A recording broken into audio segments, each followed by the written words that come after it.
feels that the year before, he had 6 paid clients, 4 of whom had to be evacuated on day 1. So it was really something else.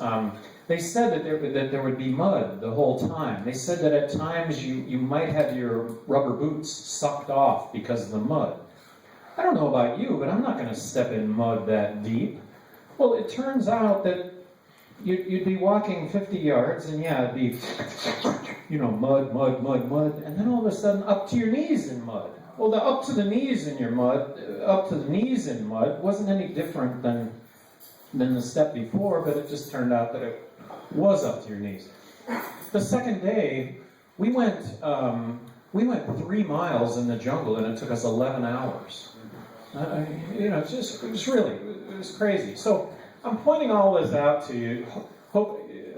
I hope you understand from my standpoint that life is really about good grace, and I've had my good fortune when it comes to good grace. And I'm the turtle when it comes to turtle in the hair, and I want you to know that there's no quit here. I mean, there's no quit in me, and there wasn't any quit. And there wasn't any quit in this last election, and right now, there isn't any quit either. I want you to know that. That's who I am. I think I would have been the next president of the United States if I'd have just gotten heard during the last election. There were a couple things that happened that I think are really significant and that we should all take solace in. One was the ACLU came out with a report card during the last election on all the presidential candidates. 24 Liberty torches was a perfect score. I took first place with 21 Liberty torches. And this is ACLU. It's all about the Constitution. And it's about a group that really cares about the Constitution. Ron Paul was second place with 18 Liberty torches. Obama was third place with 16 Liberty torches. Ready for this? Romney, Santorum, and Gingrich, between the 3 of them, had a total of 1 Liberty torch, according to the ACLU grade. So that's very heartening. Another thing that was very heartening was the I Side With website. I don't know how many of you got online, but you got online. 3.5 million people got online. Now, you know that statistically a 1,500 person poll is accurate. Do you realize that? To plus or minus 1.5%. So if you poll 1,500 people, plus or minus, you may have a 3% variation. I mean, that's considered a scientific poll. 3.5 million people got online on isidewith.com, answered 36 questions. Where are you at on all these issues? And then at the end of the 36 questions, got paired up with the presidential candidate most in line with their views. I was next president of the United States based on I Side With and 3.5 million people. So I believe right now, I hold this unique position, right now, today, I hold this unique position in American politics that I speak on behalf of the majority of Americans in this country, which, speaking with a broad brushstroke, is being fiscally responsible and socially liberal. I don't care what you do with your life, as long as your life does not adversely affect mine. And right now, and I don't know about you, but the media is putting libertarian, the definition of libertarian, up for grabs, and whenever you hear libertarian, it's libertarian conservative, or it's a Republican libertarian. Well, guess what? Libertarians are crossways when it comes to, and I don't want to speak about the whole group, but libertarians are crossways on 5 issues with conservative libertarians. And that is a woman's right to choose, women's rights, abortion rights, it's marriage equality, it's immigration, it's drug policy, and it's military intervention. Stop the military intervention. Now, if you take Rand Paul, for example, I gotta love what he says when it comes to military intervention. When it comes to Ron Paul, I love what he has to say about military intervention. If pressed, pretty darn good on the drug issue, but it doesn't tell the whole story. So right now, like I say, that's up for grabs, and the spokesperson nationally to say that that's baloney, that libertarianism is about liberty. You know, it's about liberty. It's about making these choices. So I've got this unique spot right now, and I want to sing that. I want to sing what it is to be a libertarian because it's reflective of most Americans. It is. And let me tell you the process over the last 4 years. Let me tell you about the evolution over the last 4 years. Over the last 4 years, when I started out doing these interviews with various media, okay, I sit down to do the interview with various media, and you could just see the interviewer coming in, and these are people that we grow up watching on TV, but you could just see the interviewer going, Gary Johnson, who the shit is this guy? And all right, well, we have the interview, and the reaction is, well, gosh, there's nothing toxic about this guy, and as a matter of fact, I think I've agreed with everything it is that he said, so, you know, Gary, I look forward to interviewing you again. And the process was, well, gosh, after the 4th or 6th interview, what I found was that these same people were saying, you know what, you're the only person that's telling the truth. It's the reason you never get elected, because you're the only person that actually makes any sense. And this is what was happening with the interviewers. So it's about relationships, right? It is about relationships. It's about developing relationships. And it is a job. And I just want you to know there's no quit from me when it comes to seeing this through. And so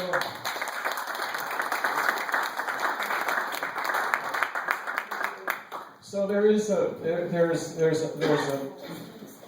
a job out there, and the other thing that I would like to share with you is it turns out that over the last 4 years, maybe 90% of it. And by the way, the 3 times that I've been to this restaurant now, this was not part of the 90%. But it turns out that over the last 3 years, about 90% of the time that I spent turned out to be wasted time, and you don't know that ahead of time. And you know what? I'm not going to do any of the 90% again, expecting different results. Things have to change dramatically, and they have. I must have spent a total. If you go back 4 years, I must have spent 3 months on the phone talking to people on internet radio. Now, at a point, I was thinking, well, this is somebody in their underwear in the basement that I'm talking to, and the only people listening are their parents on the next floor up. Well, so I want you to know there's no quit here, and you know, we'll do things differently. We'll do things a lot differently and hope that there are different results. I'm not going to do the same thing over again, expecting different results. And that what's up for grabs here is laying claim, if you will, to speaking on behalf of most Americans. And now I'm back to I side with, and it's an important task, and I want to applaud all of you. I want to applaud all of you who've been activists for so long, and not in just a way. I've been an interloper. I've been an interloper that here are my thoughts, and here are my ideas, and I actually got to serve as 8 years as governor of New Mexico. And the things that I said as the Republican nominee didn't change one word, shifting over from being a Republican nominee to the Libertarian nominee for president. And it's never changed. It's remained constant. I don't say things in front of one group and then say different things in front of another group. So it's been a consistent message, and all of you have been consistent, all of you have been activists, all of you have made a difference, and there's an opportunity right now to change the world, and we're at the crest of it. So, thanks.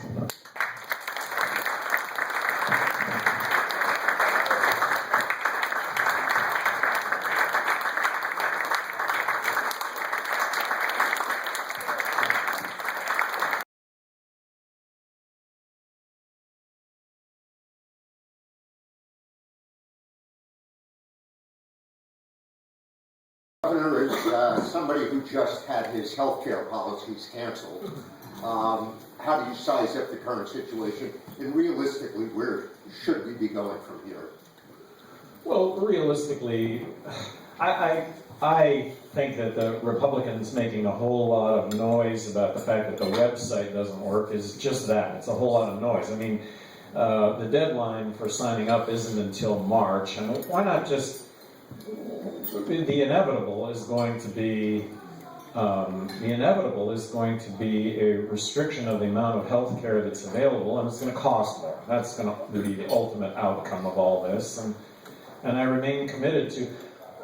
I've adopted a new way of talking about cutting government spending, and that's that we need to take a butter knife to the whole thing. Now, there are places where we need to take a butcher knife, but with regard to entitlements, look, we need to take a butter knife to all of this.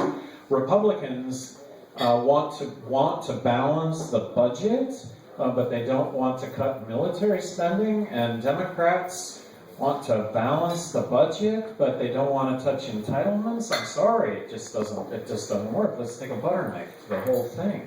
Let's make it work. And I am speaking as somebody who got to serve 8 years as governor of New Mexico and did this kind of thing. And guess what? You know, in a state that was 2-1 Democrat, I got reelected the second time by a bigger margin than the first time. So these wacky ideas that are coming out of my mouth, which, again, I apologize. I end up being your spokesperson, and there are plenty of people in this room that could do a better job. I recognize that, but you're stuck with me, and I'm trying to do the best that I can. I'm going to interrupt for a moment. And this is a good follow-up from Ed's question. Tomorrow night, Governor Johnson is doing an event for the Our America Initiative, which is not the Libertarian Party. It's a separate organization. And there is, if people are interested, it's at the Players Club, which is in Gramercy Park South. It's a little more costly. It's about $200 a person. That's a healthcare initiative tomorrow, and if you're interested in that, see me afterwards, and I'll give you the info on how to sign up. Let me also make one other plug on our American Initiative, and that is that it is a national organization of which Governor Johnson is the chairman, honorary chair. And we have an organization. There are people who have been working on that in New York City, but the one person who's done the most in New York City is Ron Moore, who's not able to be with us tonight. And Ron wouldn't mind if somebody else wanted to step up and take over his chair. So again, speak to me afterwards about that privately, and I'll give you the information and the various people to contact who are involved in that. Some of whom are out in Utah, some of whom are here in the East Coast. But tomorrow night at the Players Club, Governor Johnson will be talking specifically on health care, which is an issue that's obviously near and dear to the American public. All right, we have lots of time, so why don't we take some more questions? Well, I will not be speaking specifically about health care tomorrow night. Not that you didn't hear that, and you'd hear the same thing. So you might want to save your money. You don't want to come and hear the same thing. Sorry, I just can't help myself. Our America Initiative, we've launched state initiatives when it comes to marriage equality and gun rights, Second Amendment rights. And then I would like you all to know that, and something you're all aware, Colorado legalized marijuana. So did Washington State. I made dozens of appearances in Colorado during the last election to promote that.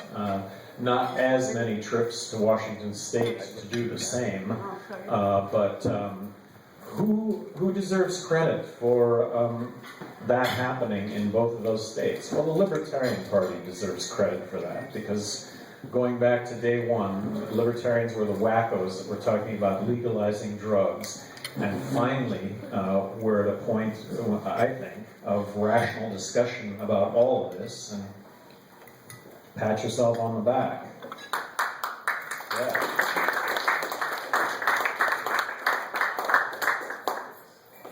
Yes?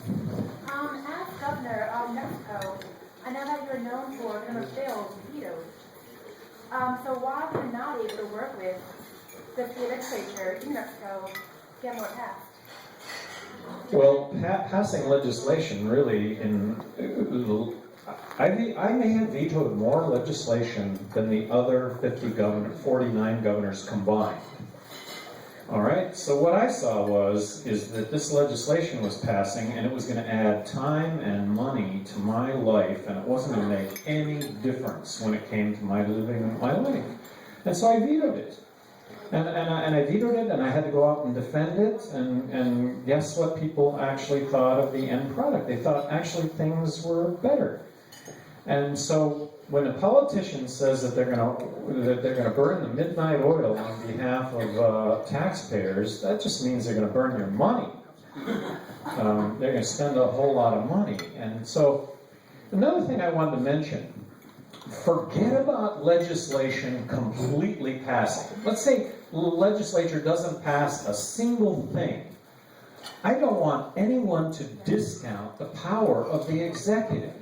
The executive appoints the heads of all agencies, appoints all boards and commissions, implements the law. Things can run a lot better for a lot less money with no legislation passing whatsoever. In essence, when I was governor of New Mexico, we banked largesse. At a point, I just gave up trying to reduce government spending from the legislature. We just took the money and put it in a savings account. That's what, in essence, happened. So you can be really, really effective being the executive. I'd also like to point out something like a difference between me and Romney, and I would like to point out the breakdown of government, what the real reason for the breakdown of government is. Romney, during one of the last debates, said that he loved firing people. Okay? I may have hired and fired more people than all the other candidates running for president combined. And I will tell you that there is nothing harder than firing people. There's nothing harder than people, there's nothing more adverse than firing people. But if you can't do it, it ends up being a total breakdown. So I can fire people, and hiring people, there's nothing easier than hiring people. And you only hire the best people that you possibly can, and nothing goes wrong. Well, that's a fairy tale. And in the private sector, you end up going bankrupt if you can't fire people. And I hate doing it. I hate it. But I've done it, and I do it very effectively. And I did it in my business, and I did it as governor of New Mexico. So that's a big difference that I have with Romney. But the breakdown in government essentially is we elect people who have never hired and never fired, and guess what? They get into office, and it's really easy to hire. And of course, I don't make any mistakes. And of course, mistakes get made. People need to be fired, but they're not.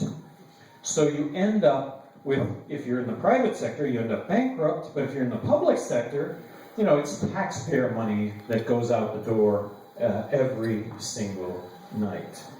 And then when it comes to Obama, never hired, never fired, and he hired a whole lot of people who had never hired and never fired. And that is, in essence, the problem with the current administration, and it's, in essence, the problem with government in general. Talk a little bit, we talk a lot about social policy, economics, domestic. Talk a little, please, about foreign policy. Talk about Iran, perhaps, Syria, some of those issues. Well, to not get involved in Syria, to start off with the notion that we're not going to militarily intervene, really, period. The notion of free trade with Iran. Oh, yes. Gosh, is China really a threat? I would say that they're not a threat because they're one of our biggest trading partners. I believe Canada is our biggest trading partner, but they're one of our biggest trading partners. And they're buying up our debt so we can drop bombs on them? I don't believe it. I don't believe it. I genuinely believe in free trade. And this is something that's not even really being discussed at all. do you feel that some of the threats out there, because I think we all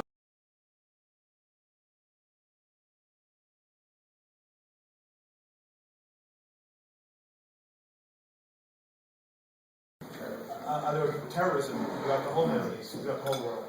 Well, I absolutely believe that because of our military intervention, we now have hundreds of millions of enemies to this country, that but for those military interventions, we would not have those hundreds of millions of enemies.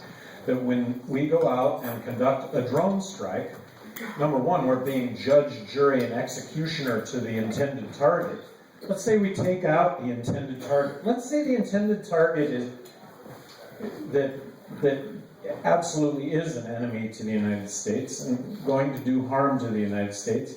Well, we don't just take out the intended target. We take out thousands of innocent civilians who have friends and family and co-workers. And imagine if that happened here in this country, that your friend was killed because of a drone attack.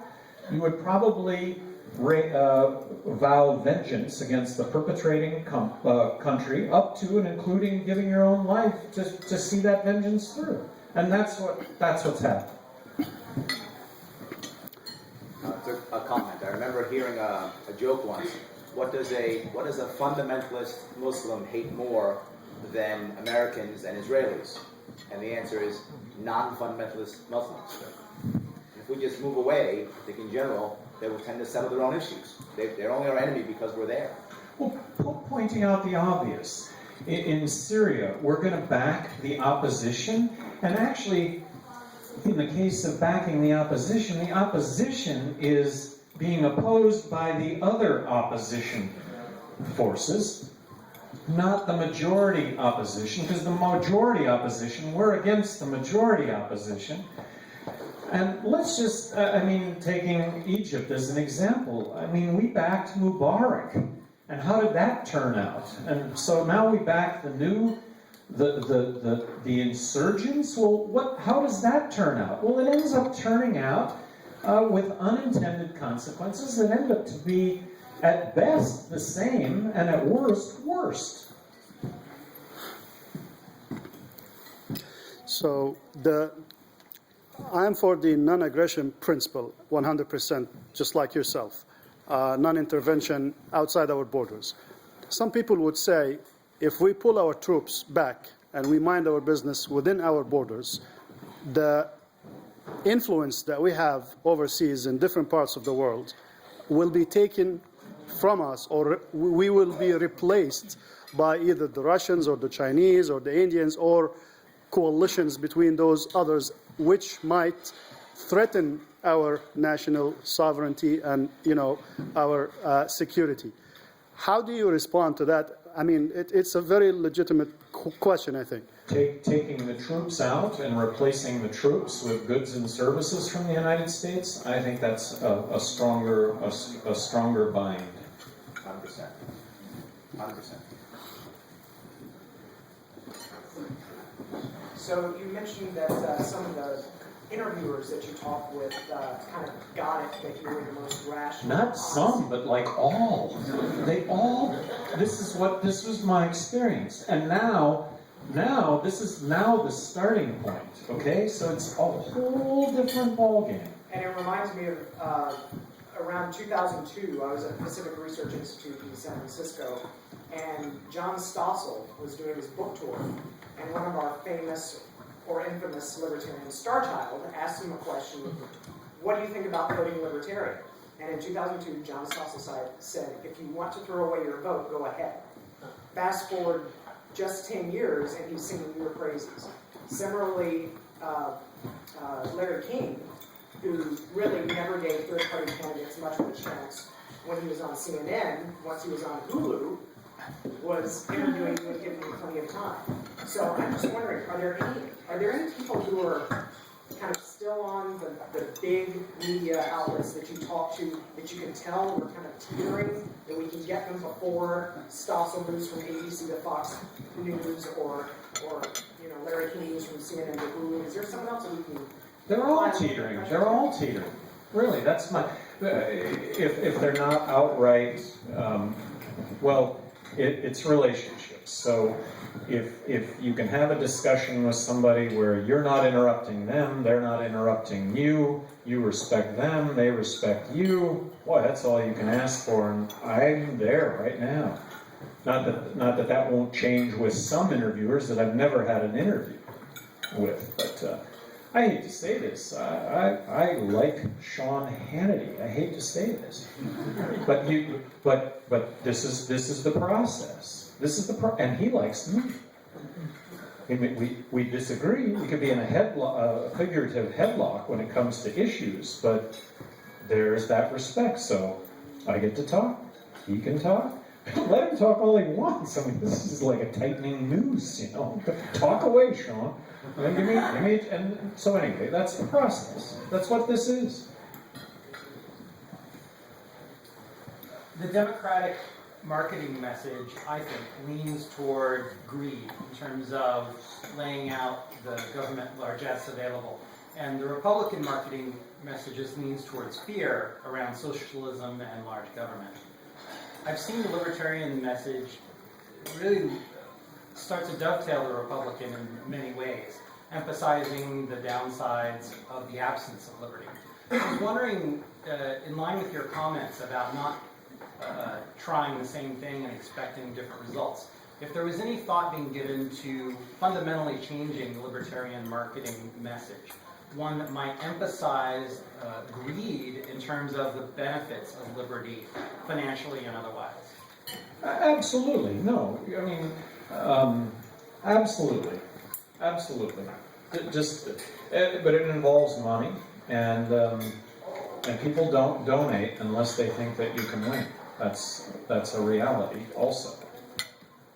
And I don't know if I changed that, but that's where it stands right now. I mean, we did all this last cycle on 1/1000th the money of Obama and Romney, and 1/1000th the media coverage of Obama and Romney.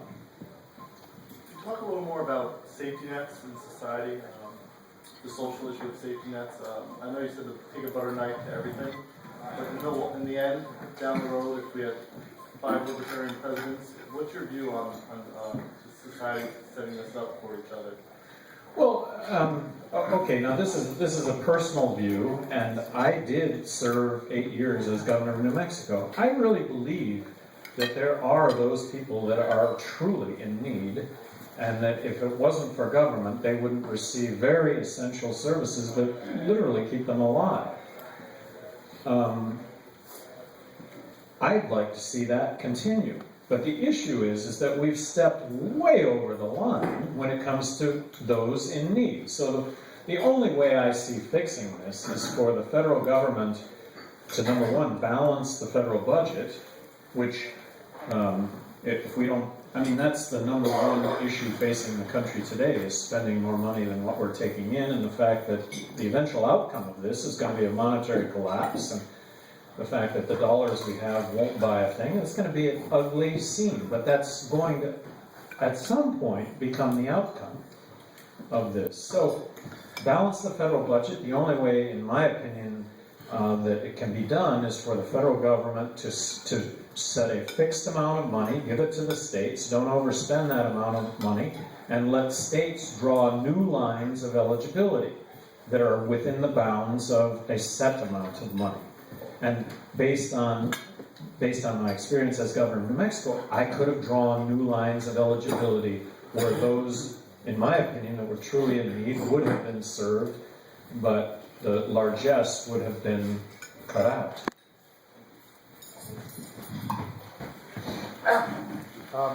It's an honor to have you here, by the way. Thanks for coming.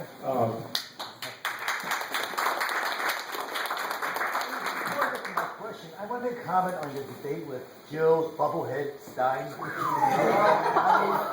The lady throughout this debate show like this, Bubblehead, I had to call my orthopedic surgeon to get it straight.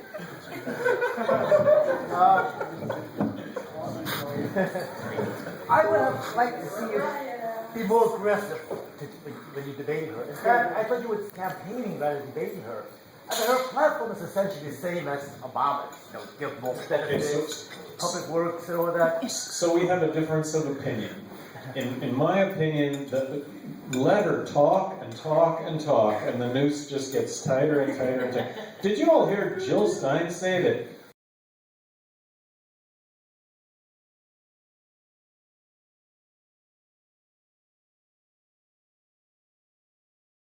But I'm not going to say that because that's obvious to everybody. And if it's not, then there's no hope for that person. I don't even waste my breath on Oh, that. she got like 100,000 votes like that, right? Okay, anyway, my question is, since Washington and Colorado legalized marijuana, I felt that the DEA is going to lie down, close up shop. Do you envision the DEA going to get, you know, like they did in California? They've said they're going to lay down and go away. That's what they've said. Really? That's what they've said. So we'll see. We'll see. But that's their pledge. Let me tell you a huge issue with legalizing marijuana, and it really hasn't come up on the radar screen. I don't think like it will, and that is in the Washington State initiative. 5 nanograms of marijuana present in your system qualifies for DUI. And then Colorado, the ballot initiative said that the legislature can write the legislation, the governor has to sign off on it. In their implementation of it, which takes effect January 1, they have set 5 nanograms as impairment. Now, we don't want anybody driving a car impaired under the influence of marijuana, but this is a story that I've told many times, and it's tongue-in-cheek, and I hope you take it tongue-in-cheek, but it's also true. I don't drink, I don't smoke pot, but I have drank and I have smoked pot. And for me, pot was a safe, much, much safer alternative than alcohol. That was the lure of marijuana. So as much marijuana as I have ever smoked, I shouldn't have gotten behind the wheel of a car, but different time, different place. When I got behind the wheel of a car, under the influence of as much marijuana as I ever smoked, I found myself, number one, driving between the lines. I found myself driving the speed limit because I didn't want to get picked up going too slow. I found myself obeying all traffic signs and traffic lights. I didn't know where I was, but I knew that if I kept on driving, it would come to me, and it always came to me. So impairment is going to be something really, really interesting. It's going to be, you remember Rinaldi, the snowboarder from Canada, who tested more than 10 nanograms of marijuana after he won his Olympic gold? He should have gotten a double gold medal. I mean, he should have. This is impairment? I mean, they ought to put Rinaldi up as the example of, oh, so this is impairment? An Olympic gold medal in the snowboard? Big issue. And it's we're going to see it played out. How are you going to get into the majorly televised debates in 2016? I don't know if you can tell me how to do that. Well, and that's assuming that I do that. I'm, like I say, right now, I'm a voice that doesn't exist. The voices that exist that would describe themselves as libertarian, I think, are cockeyed with libertarians on 5 issues. Marriage equality, abortion rights, drug policy, immigration, building a fence across the border. Wow, that's the dumbest thing I've ever heard in my life. Just curious how you would handle the entrenched bureaucracy now that exists to keep doing things like the war on drugs. I mean, they're not going to want to stop. They get paid. There's a lot of people who are very happy with the military-industrial complex, happy with the prison-industrial complex, happy with the war on drugs. How does an executive stop that? So let me use NSA as an example. I mean, you're all familiar with the fact the NSA now is monitoring 125 billion phone calls a month. Everything we do on the internet and on the phone is being recorded. Obama, so as chief executive, to fix it, you need legislation to roll it back.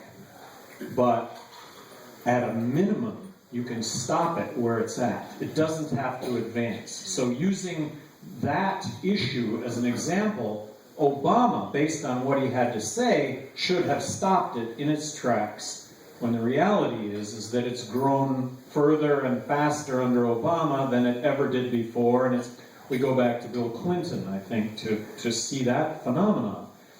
So when it comes to drug laws and drug enforcement, to fix it, it requires legislation to take it back. But don't underestimate being the chief executive and having to run these programs, and at a minimum, it won't get any worse. At a minimum. And don't just,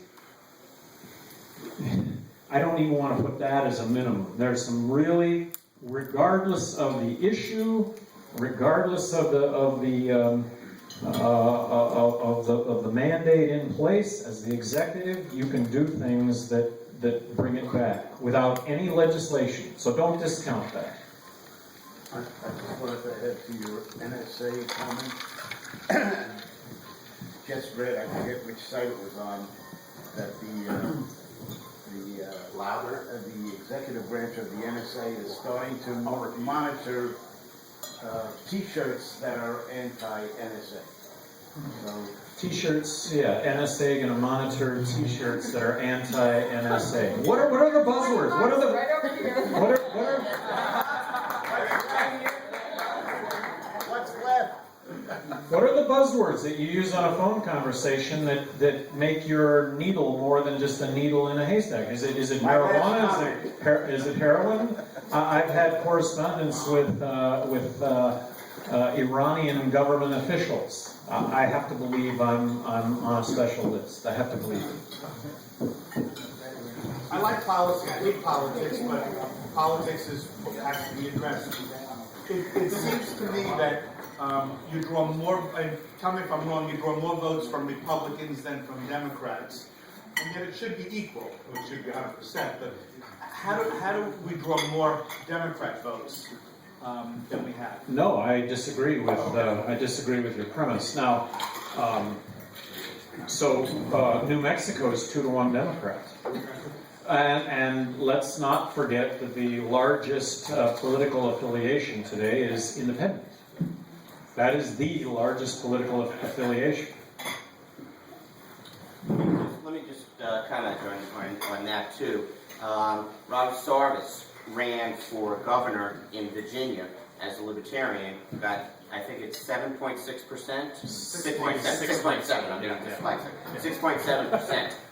2 out of every 3 voters for Sarvis were, when asked if he weren't on the ballot, who are you going to vote for, were McAuliffe voters. So 2 out of 3 came from the Democratic, not from the Republican side. Now, he ran predominantly on what we would consider to be left libertarian issues. He ran on marriage equality and legalization and against crony capitalism, etc. He didn't run on Bitcoins. But, that wasn't big. Then it wouldn't be appropriate for him to have run on that.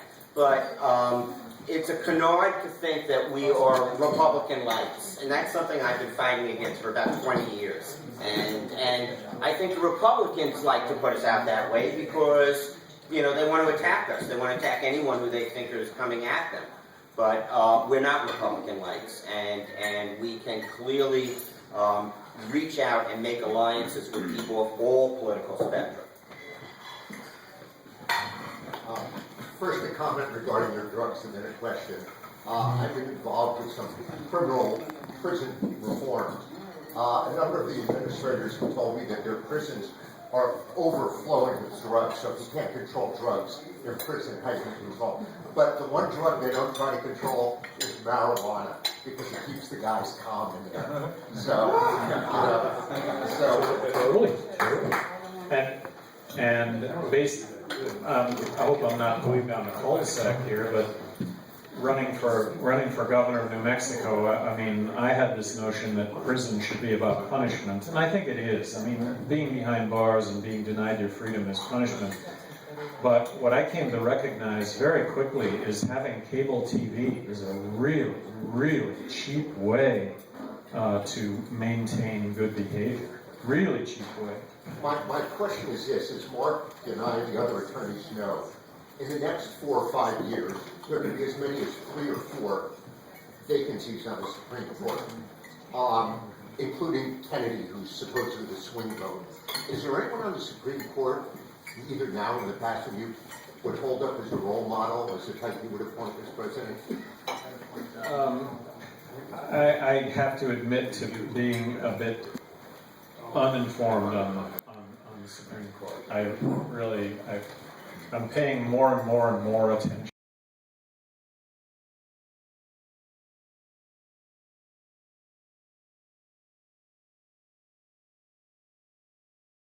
We'll give you some recommendations. Well, thank you very much. All right, thank you, Gary Johnson.